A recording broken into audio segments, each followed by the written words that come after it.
Fekir. Lui évolue dans les profondeurs. Morgan Bourkis est un plongeur apnéiste français. Ancien nageur, Morgan est spécialiste des disciplines sans assistance et sans matériel, considérées comme les plus pures et les plus exigeantes. En 2013, il décroche le titre de champion du monde. Son portrait signé Régis Quintal et Jean-Baptiste Bruno. C'est l'histoire d'un homme que les profondeurs attirent. Surnommé l'homme bleu, Morgan Bourkis est à 39 ans le meilleur apnéiste français. Sans bouteille d'oxygène, il est capable de descendre à 104 mètres, son record. Un homme aux multiples médailles glanées lors des championnats du monde, comme cette année au Honduras, où il prend la 3e place avec 86 mètres. Allez Morgan, respire. Oh, il est bien, parfait. Morgan Bourkis est l'icône d'une pratique qui attire chaque année de nouveaux adeptes.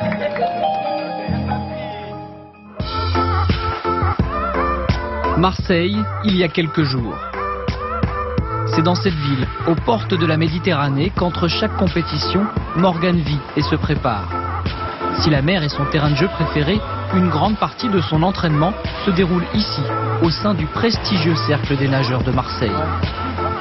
Il y a une grosse partie de l'entraînement qui se fait en piscine sur le travail de l'hypoxie, c'est-à-dire le manque d'oxygène. Un gros travail de technique aussi au niveau des appuis. Première étape, des étirements dans un cadre majestueux. Et pire comme endroit, il y a une superbe vue sur la mer, c'est pas mal quand même, c'est pas mal du tout. Morgan commence par quelques gestes surprenants. Là, j'assouplis un peu tout ce qui est muscle du diaphragme, je repositionne un peu mes viscères, parce que quand on va être sous l'eau tout à l'heure, on va avoir pas mal de jeux de pression, de dépression à l'intérieur de l'organisme. Donc je remets un petit peu tout ça en place de manière à ce qu'il n'y ait pas trop de tension et que ça puisse bouger librement quand je serai sous l'eau.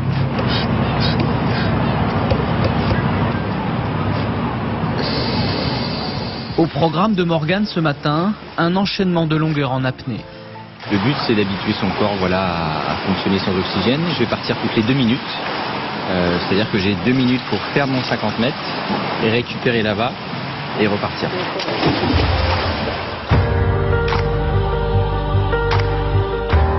À quelques centimètres du fond, Morgan nous livre alors un magnifique spectacle, tout en grâce.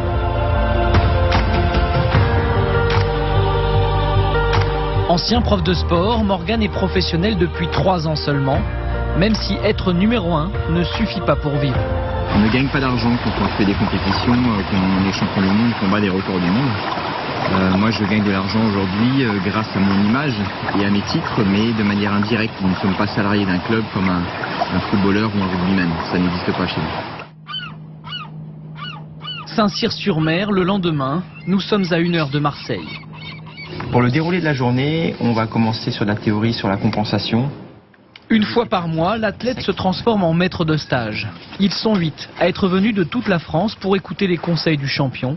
Un week-end facturé 250 € par personne. Très simple. D'accord ? Allez-y. Tirez bien la langue devant.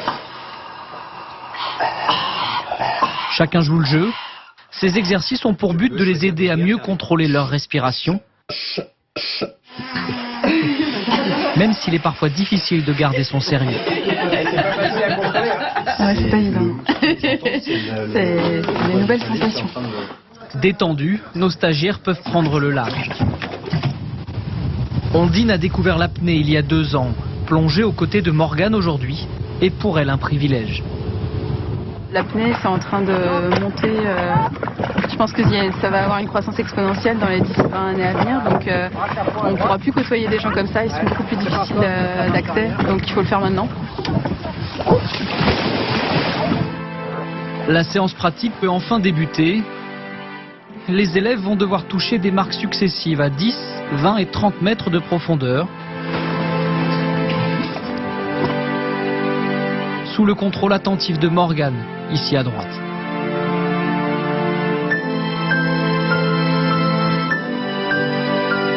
Entre chaque plongée, Morgan essaye de corriger leurs défauts. Profite bien de la corde, hein. Hop, tu descends avec tes 2 mains, tu profites d'être bien relâché, tu travailles justement sur cette sensation sur le visage, d'accord? Dans sa combinaison argentée, Ondine parvient à descendre jusqu'à 42 mètres et ne souhaite pas s'arrêter là. Il y a eu des bonnes choses, on avance quoi, il va falloir pratiquer, encore pratiquer jusqu'à ce qu'à un moment il y ait des déclics. Je n'ai galéré pendant des années, il n'y a pas de raison que... Retour à Marseille. Morgane a rendez-vous à l'hôpital Sainte-Marguerite avec un ami, le docteur Lenné, qui le suit depuis 10 ans. Salut Morgane. L'athlète effectue 2 visites de ce type par an. L'objectif, s'assurer que Morgane est toujours apte à la grande profondeur. Volume pulmonaire, tympan, rythme cardiaque, rien n'est laissé au hasard, avec des résultats étonnants. Là, tu m'as mis à 41, j'y crois pas. 41 battements par minute au repos pour ce sportif de haut niveau, quand la moyenne pour un être humain normal est de 80. Mais lorsqu'il plonge, Morgane économise son énergie pour dépenser le moins d'oxygène possible. Il est alors capable d'une performance incroyable. On peut tout à fait imaginer sans mesure, alors c'est pas scientifique, hein, c'est un ordre d'idée, qu'au fond, il est probablement entre 15 et 20 battements par minute. Un rythme cardiaque proche de celui d'un mammifère marin comme le dauphin. Des capacités physiques que Morgane Bourkis poussera au maximum dans quelques mois lors de sa quête du record du monde, détenu aujourd'hui par un Russe, descendu à 129 mètres de profondeur. C'est la fin de cette édition. Merci à tous.